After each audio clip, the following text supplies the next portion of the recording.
Sasha desperately needs outside. I will let you outside.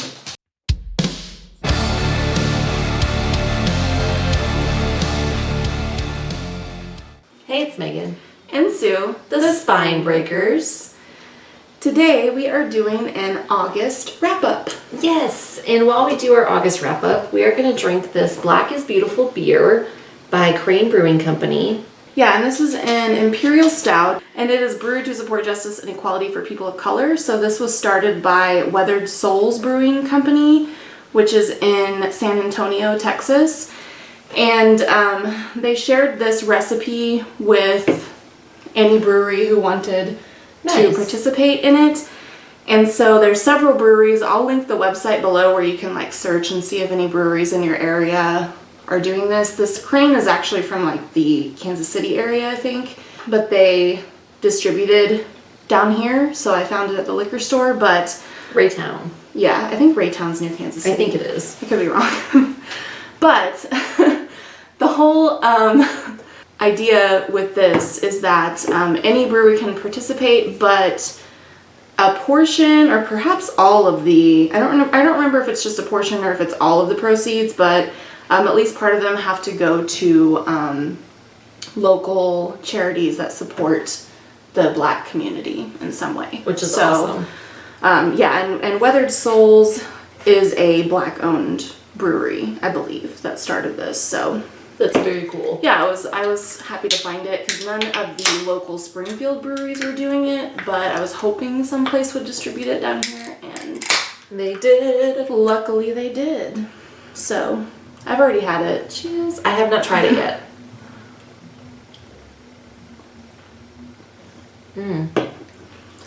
I think it's really good. Like, it's really good, and it's a really gentle Imperial.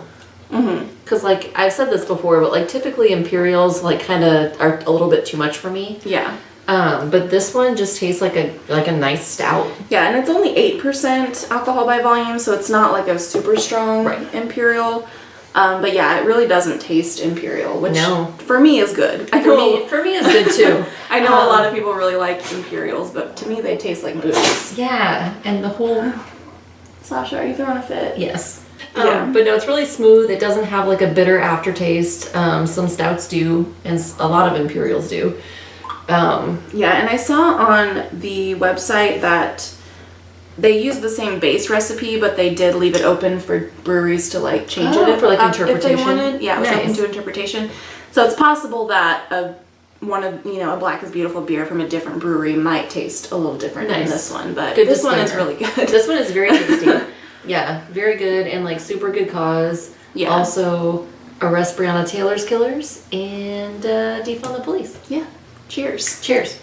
I finished 9 books this month. Damn. And I listened to 5 audiobooks, which is more audiobooks than I think I've ever listened to in 1 month. But I was just on an audiobook kick.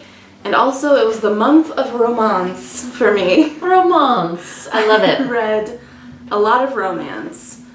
But, that's awesome. See, yeah. I listened to 1 audiobook this month, but I think, like, I had 2 really good reading months before this month, so I think I maybe burned myself out a little bit, but then also, like, this month was really fucking weird. August was weird. And then the last week of August, I went to visit family, so I was not reading during that time because I was hanging out with family. Right. But yeah, so I listened to an audiobook. Should I talk about a few and then you talk about yours? Or do you want to just talk about yours and I'll talk the rest of the time? You talk about a few and then I'll cut in after a few and okay. So the first book that I read this month was Get a Life, Chloe Brown by Talia Hibbert. And I read this on my Kindle, and it is a romance about a woman named Chloe Brown. What? Of course. Her life is very planned out. Everything's very routine. She doesn't really stray from her plan. She's not spontaneous. And then one day while she's out on her routine walk, she very narrowly avoids being hit by a drunk driver. Oh. And so her life flashes before her eyes. She realizes that it's very boring. And so she decides to make a list of things that she wants to do that are, maybe a little bit dangerous, a little bit out of character for her. And then she ends up enlisting the help of the super of the building she's living in, who is the very handsome Red, is his name. And then you can imagine where it goes from Fucking ensues. And I really enjoyed this. I tend to enjoy almost any romance novel, to be honest, because I get invested pretty easily, and then even if it's like not great, I still enjoy it. They can be fun. But this one was good. I'd say it was on the better side of romance novels. There was a lot of diversity in it, which I enjoyed. So the main character is Black, and she's also plus size, and she also has a chronic illness. And I really liked the plus size representation. I can't really speak on the other two, although I guess technically I do have a chronic illness because I have PCOS, but it's not the same as what she has. Hers, right? But I obviously can't speak on the other things, but I thought the plus size representation was pretty good because it wasn't like a huge deal. It was just she's kind of fat. And I really liked how Red was initially very attracted to her. She was definitely portrayed as he thought she was so sexy. Right. And that was just really nice to see, a plus size woman thought of as sexy. I also liked, there's another thing. First of all, there was a content warning at the beginning that one of the characters is getting over an abusive relationship. So I thought it was cool that she put a content warning. Nice content warning. So right up front, don't read this if you are going to be triggered by that. But I also thought it was nice. Not nice exactly, but it was Red who was getting over the abusive relationship. Maybe that's a spoiler. But I just thought that was kind of nice to have that representation of a man who was in an emotionally abusive relationship with a woman and is working through that. Yeah, that is very good. So I liked all of those things about the book. I liked the overall plot. I thought it was cute and sweet, and I enjoyed it, but there was one thing. What was the one thing? There was one thing. So Chloe at the beginning is, she and Red kind of don't get along at first. And part of it is because he seems to come upon her whenever she's she can kind of be a little blunt and might be perceived as rude. And he just seems to happen upon these situations where she's seen in a bad light. Okay. But there was one situation where I was nah, she was a big asshole. Oh no. And so that really bothered me throughout. I found myself not being able to fully like her. Because she was a big asshole. Because I was but she did that one really shitty thing. And I feel and it was just a very brief couple of lines that the author even mentioned it and I think it was supposed to be funny. A funny thing that she the situation was there was an old woman who lived above her and her mailbox was right above hers. Okay. And she accidentally opened some of Chloe's mail. So Chloe poured tea into this woman's mailbox and ruined these letters from her grandchildren. Aww. So it was what a fucking dick move. That's garbage. What a dick move. No, that's garbage. And so to me I was just she seemed that's mean. If that one thing hadn't been in it, I would have had no complaints about this book. But that one thing, I was it was always in the back of my head, but she's an asshole. Yeah. So that was my one beef with the book. And so I think I ended up giving it 3.5 stars. But I did enjoy it. Enjoyed it enough to read the next book in that series. It's the Brown Sisters series, I think it's called. So the next book I read was Take a Hint, Dani Brown. Okay. Which is about Chloe's sister, Dani. I think she's a professor, or is she postdoc? I don't remember. But she teaches in this building, and she has this kind of friendly relationship with the security guard who works there, but they're secretly crushing on each other, basically. And then Okay, so there's a situation where there's like a drill where they have to evacuate the building, and she gets stuck in the elevator, and so he goes in to like save her, even though it's just a drill, so like there's nothing wrong. Right. And he ends up like carrying her out, and then it gets like filmed by one of the students, and it goes viral. And because he is also a former professional rugby player, it goes very viral. Dani agrees to fake date him to like help him because he has this like nonprofit foundation to help boys get in touch with their feelings and be able to talk about and get over the toxic masculinity. Right. Okay. And so she agrees to fake date him so that they can play up this viral relationship that people think they have. Got it. To help him with his nonprofit foundation. And then again, it's romance. I'm sure you know where it goes from there. Fucking But once again, Dani is a black woman who's also plus sized, and I thought, great plus size representation again. And I actually enjoyed this one a little bit more than the first one. Okay. Probably because I liked Dani more, because she didn't pour tea on some poor old lady's grandkids' really letters. Thing.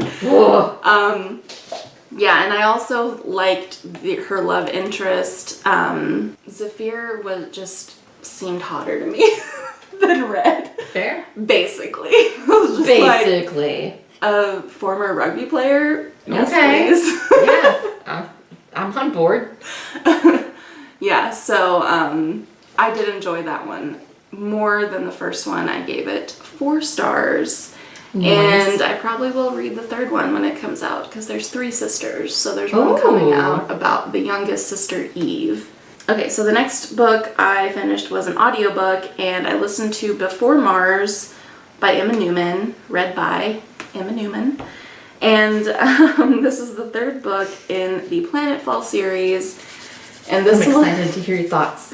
This one takes place on Mars. This woman is on her way, at the beginning she's on her way to Mars, and she is working for this very rich man who's actually sort of a side character in the previous book, and he hires her to go there and make art, basically.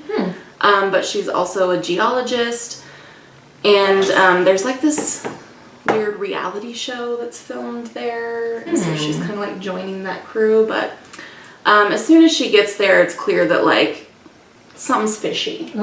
Like there's some things that just don't add up. Something's awry. And yeah, something ain't right. Yeah, I feel like this one was almost the opposite of the other books in the series, which was those books were like boring until the last 3rd or 4th of them, and then the last bit was like so good and so interesting. This one was like really intriguing to begin, and then it just got progressively more boring to me, because you, the reader, because of the previous book, know more than the characters do. Right. And so there's like points where they're trying to interrogate this other character to get them to tell them what's going on, and you already know what's going on. Right. And it's just like dragged out too long, and I'm like, just fucking tell them! Come on! Yeah, I get that. So, this one, yeah, it was alright. I think I gave it maybe, 3.5 stars, because like, it wasn't bad. There were parts of it that were intriguing, but ultimately I felt, I guess we'll see in later books, maybe if I decide to continue with this series, but it almost seemed irrelevant, but I'm sure it will be relevant somewhere down the line. So that was pretty meh. Do one more and then I'll do mine. And then I read another romance novel, and I decided to visit my teenage years. Ooh. And there was this series that I used to read when I was in high school, and the series is called Troubleshooters. It's by Suzanne Brockmann, and the series follows this Navy SEAL team. So it's kind of like action, adventure, mixed with romance. And so I picked up the first book in that series. I don't remember if I read this one specifically when I was a teenager, because I just kind of I didn't read it in order. I don't think I read the whole series.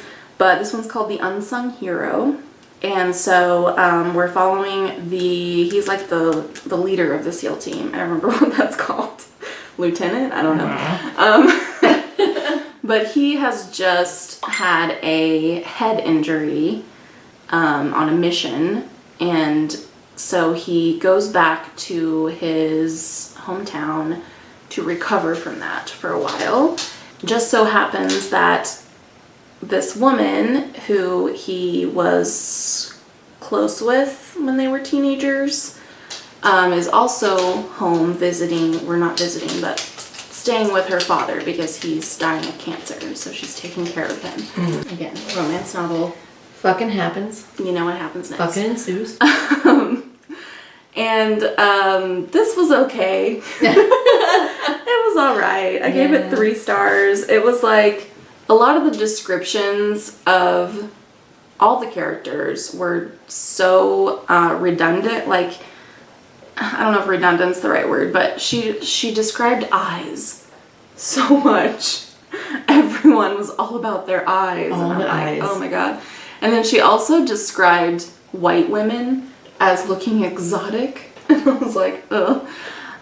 So I didn't care for her descriptions of women in particular, which I'm like, as a woman, you should do better. Yeah. But then there was also, so there's like 3 different storylines going on here. So you have the main character, whose name I've already forgotten, and then his great uncle, who he like basically lived with as a child. So he's kind of like a father to him. And then his love interest's father, who served together in World War II. Okay. So you have a story there, which I totally thought might be like a sweet little gay love story, but it wasn't. It would have been way better. Would have been really cute. Yeah. And then you have this other side story that just didn't seem like it needed to be there at all, which was the main character, Tom, was that his name? I don't remember. His niece, meets a guy, and there's like their little story. And that was just like, there was barely a connection from it to the other 2 stories. Because like the other 2 were like, you could see how they're connected. Because like Tom, or whatever the fuck his name is, and his lady friend are literally living with these other 2, so these like 2 men that have this other story going on. Round, yeah. But then Melanie or Mallory or Whatever the fuck her I name don't was. remember any of the names of the characters, so clearly it didn't stick with me much. But like there was just like barely a connection there, and so it just seemed super unnecessary for that story to even be there. It was all right. I gave it 3 stars, and maybe, I don't know, I might still read some more from this series just to see if they get better, because I feel like I remember them being better and sexier. I feel like the sex was not. Maybe you read them in high school. Yeah, but I mean, there was shit that I read in high school that I thought was really good or really sexy, but it was before I ever had sex, and so like now that I've actually had real life sex, I'm like, yeah. But I thought I remembered her being like more explicit. Oh. And this was not very explicit. Like there was definitely sex scenes, but she would like say things without saying it, you know? Right. So it was alright. I've also, like, as a white woman, I've had another white woman tell me I looked exotic. I just have thick eyebrows. I listened to one audiobook. It was Idiot by Laura Clery. And she's the one who she's like an influencer, I don't know, I hate that term. Because I don't know what it means. But anyway, she creates content. She does those, like, Help Helen Smash videos where she like says all those stupid pickup lines to her husband. Oh yeah, okay. Yeah, it's her, and so it's her memoir. And I wanted to read it because I watched a video. She's actually a recovering addict, and so is her husband. And she's a very big proponent for like mental health and like addiction treatment. And she had posted a video about brain chemistry, and she was like explaining how addiction is in fact a disease. If you don't think it is, then science disagrees with you. Right. Look it up. Sorry, I just made a gross face, and I feel I should explain that Sasha's over here eating her vagina, so And now she's really embarrassed because we called her out. She just looked at Sue like, excuse me. I'm sorry, I didn't want people to think I was making a bad face about what you said. I appreciate that. But yeah, she's like a big proponent. But so she posted that video and she was talking about like how addiction is a disease, and she was explaining like the biochemical things in a way that like is very accessible to people. And so it's like I really appreciate her using her platform to do that, because I obviously am like a big advocate for addiction medicine and for mental health, because that's what I do. That's my field. And so I wanted to read her book. And so I did. And it was read by her. The audiobook was read by her. It was really interesting. It was fascinating. I'm always just kind of like blown away by people who are like, I want to be an actor, or like, I want to be famous and I'm going to do this. And she Me too. did. Like, that's how I felt about when I listened to Felicia Day's memoir. Really? Is she was just kind of like that, where she got like a math degree, I think, in college, and then she was just like, I'm gonna go be an actor because that's what I want to do. I want to do it. She fucking did it. Yeah, well, like Laura Clery, like she wanted to move to LA and pursue her acting dream, so she did like a couple of times, but like both times she had nothing, and she went out there and just kind of fucking wung it, and eventually it worked out for her. But I mean, so trigger warnings, if you are a recovering addict, there's definitely some discussion about, I mean, she doesn't go into like explicit detail about drug use, but there is some talk about, and she does not glorify it either. She does talk about it, so like maybe trigger warning. But she like really spirals out of control, and then she talks about how, you know, she met her husband, she relapsed shortly after, you know, they started dating, then they got married, and then he relapsed shortly after they got married. And so she talks about having to deal with that and like protect her own sobriety and her own recovery. But yeah, it was really interesting. I think she's really funny. Like, I'm always a little bit leery about like internet personalities, about saying that like, oh, they seem like a really genuine person. But she is very honest about her history of addiction and her husband's history of addiction. So her husband is a big part of her content. Like, he participates a lot in it. And so he's also very open about his history of addiction and his like recovery journey. But I think that they're both very focused on, the recovery piece, and not the like, because a lot of times like people who've experienced addiction will glorify that, and they'll kind of tell, we call it telling war stories. And I don't feel like they necessarily do a lot of that. Like, they talk about their low points and they talk about some crazy shit that they did, but it's never in like a haha, listen, right? Yeah. Look how like cool I am. Right. It's always like, I cannot believe I sunk this low. And there's hope for you to get out of it because I did, and I did this. Right. So yeah, it was an interesting little book. But yeah, so anyway, I haven't rated it yet because I haven't like marked it on Goodreads yet, but I would probably rate it like probably 4 stars. So the next book I finished was another audiobook, and it was Atlas Alone by Emma Newman, read by Emma Newman. Oh. Which is the 4th book in the Plan of All series, and what I thought would be the last book, but I'm pretty sure that's not the case because the overarching story was definitely not concluded. So I really don't feel like I can say almost anything about this book because it would totally spoil the second book in the series, because it follows those characters again. But the main character is different, but she is in the second book. But I really feel like I can't say anything else, really. Not much. This was probably my least favorite of the 4 books in the series that I've read. And I think it's partly because it had a lot to do with, like, gaming. Oh, and who cares? I don't give a fuck. Yeah. Yeah, it was okay. I gave it 3 stars, but I kind of was just like, can we get to the fucking end, please? Please. I want to know what happens.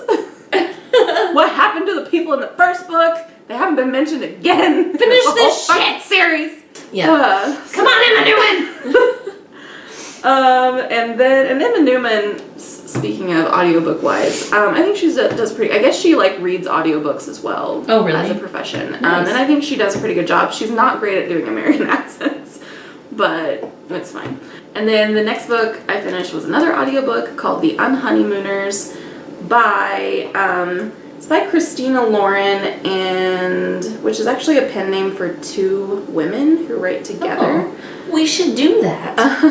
But the narrator, there was two narrators. I was confused. It was mostly narrated by Cynthia Farrell, but then like there's an afterword that's from the perspective of the man that's narrated by Deacon Lee. Our main character, Olive, I think was her name. Her sister, twin sister, is getting married. Mm-hmm. Her sister, like, is considered very lucky, and Olive's kind of like the unlucky one. Mm-hmm. But her sister, like, got all the, like, entered all these contests and won all this free shit for her wedding, including her honeymoon to Hawaii. And at the wedding, that is catered by, from something she won for free, and it's like a seafood buffet. And everyone gets violently ill. Oh no. At the wedding, except for Olive, who I think has like a allergy to seafood, so she didn't eat it. And the groom, Dane, I think was his name, Dane's brother, Ethan, who has an aversion to buffets. And so, but nice. Olive and Ethan like hate each other. So it's kind of a hate to love thing, because obviously, again, it's a romance. I hate that trope. You know what's gonna happen. I know fucking ensues, but I hate that trope. Yeah. I don't mind hate to love. I like friend to love better. Friend to love, I really like friend to love. I hate to love. But, so they end up going on the honeymoon together, and Olive, like, poses as her sister, because they're twins, so they look alike. Yeah, so they go to Hawaii, and then, fucking ensues. Obviously, fucking ensues. But then there's like, that's like the first half of the book, and then they come back from Hawaii, and there's all this other drama involving her sister and her husband, and I just like didn't care about that. Like, once they're together, I'm like, I'm done. Right. Which, I mean, they did have some more conflict along the way, but this was another one that I was like, it was okay. I gave it 3 stars. And then next is the only thing I have a physical copy of, which is Ghost Wall. Which is a cute book. By Sarah Moss, which was kind of a cover buy, but I had heard about Sarah Moss on the booktubes. A lot of people seem to like her, so I Is this the Sarah J. Moss? No. Okay. This is a different Sarah Moss. Okay. This is more like literary fiction. So our main character is a teenage girl. I think she's like 15. And she's on this excursion with her parents and also a professor and some college students. It's like the professor is doing it for his class, but then her and her parents just like join in because her dad... Yeah, because her dad is like obsessed with the Iron Age and like how people lived in the Iron Age. Okay. So the excursion is that they go out to like live as people did in the Iron Age. In the Iron Age. Okay. In the UK somewhere. Then some like kind of fucked up shit happens a little. I don't know. It's kind of almost presented like it's going to be a horror novel, and that's not the case. Because it starts out with like a really disturbing scene, and then you go backwards. This book is tiny. It's like 130 pages. Took me like 3 weeks to read this because I just didn't want to pick it up. I thought it was pretty dull. I also kind of feel like it's one that you would appreciate more if you're from the UK and actually know where they are and like what the fuck they're talking about. Fair. I did not. But overall I thought it was just pretty mediocre. I gave it 3 stars. And then I have 2 more books that I finished, both romances and both audiobooks. The first one is Red, White, and Royal Blue. I've heard of that. By Casey McQuiston. Casey McQuiston, read by Ramon de Ocampo. This is set in a wonderful fantasy world. Oh, okay. Where after Obama, a woman was elected president. So this is about the president's son, the first son. Okay. And the prince of England. Okay. And this is again kind of a hate to love type of thing where so the first son, Alex, hates Prince Henry because Henry was like really rude to him the first time they met. Turns out Prince Henry had other feelings. And because of their like their status, especially Prince Henry's, he's not really able to live his life the way he wants to. Right. I think I gave it 3.5 stars as well. I enjoyed it. I don't really have any like big complaints about it that I can remember. But I wasn't like in love with it. My mom read this, which while I was listening to it, I was like, I can't believe my mom read this. She got it from Book of the Month, and she hated it. And I definitely understand why she hated it, because I think it's definitely like a millennial or younger Fair type of book. Like the humor in it, she thought the main characters were just like entitled assholes, and I kind of get that it is kind of like rich people problems, you know? Mm-hmm. I think the humor is just very like millennial. Okay. / kind of Gen Z type of humor. Much younger. Yeah. Younger, more young. Yeah, and so I definitely get why my mom hated it. I didn't hate it, I did enjoy it, but I wasn't like... Wowed by it. I wasn't wowed by it. Okay, and then I listened to another romance novel, which was The Kiss Quotient by Helen Hoang. I heard that one too. And this was read by Carly Robbins.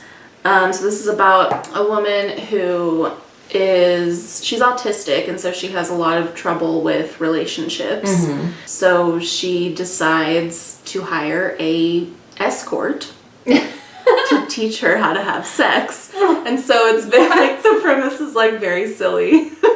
It's basically like a reverse Pretty Woman. Or not a reverse, I mean, just the genders are reversed. So she hires this guy, Michael, to have sex with her, to help her practice have sex. And it turns out that he's like the only man she's ever encountered who is actually like patient with her and treats her decently. And then again, it's a romance novel, so you can obviously fucking ensues. Yeah. Yeah, and this was like definitely the smuttiest one of all the romance novels that I read this month. Yeah, there was some sexy sex in there. This was the one that I was like kind of disappointed by. I was just kind of like, there was some things I found maybe a little problematic. I mean, I feel like the whole he was the first man who treated her decently thing, and so she fell for him, like, I feel like that trope is a little bit fucked up, because like just because you're autistic doesn't mean that no man's gonna like you or love you or be into you. So like, yeah. But then I also felt like Michael, he was kind of possessive, like not to the point of like being abusive, but it still just rubbed me the wrong way. And there was like times where he would just kind of like tell her what to do. I was like, excuse the fuck out of me? What the fuck are you trying to do here, bud? So there was things about Michael that I didn't love. And then at the end, like he's a tailor, or he's a designer, actually. He's working as a tailor in the beginning / prostitute. And of course it's like to pay his mom's medical bills, because that's always why people are doing that. Right. It's never just because they like make a career choice. No, it's fine. But, which I mean, she does say, like Stella says at one point, like, if you were doing it because you wanted to do it, that would be fine. But because you're doing it because you feel like you have to do it, then that's an issue. At the end, Stella, who like, she has a lot of sensory issues, and so she's very specific about what clothing she wears. And so he like designs clothes for her, which is fine. Correct. But then it also says that he like picks what she wears every day, and like maybe that's fine if that's what she wants, but I don't know, like there was just things about him that I was like, cool with that, he seems a little controlling, you know. So I was like, I was a little, at the beginning I was like into it, I liked them both, but then by the end I was a little bit like, I don't know about this guy. I also don't like the trope where it's like, oh, you're the only person who's ever seen the worth in me. Like, regardless of if it's tied to like a disability or not, I hate that trope. Where it's like, you're the only one who's ever been decent to me or kind to me or treated me like I was worth something, so you must be the one. And it's like, and he sort of, I think, feels that way as well, because he has a lot of issues about his father. His father was like a con man, but also he's like extremely attractive, and so he's like, how hard must that be? So he's he's like experienced people only wanting his body, but he does have issues with like thinking he's not good enough for her. Right. And yeah, I wasn't really feeling it by the end, but I gave this one 3 stars as well. Anyway, we're gonna wrap this up because my battery's dying.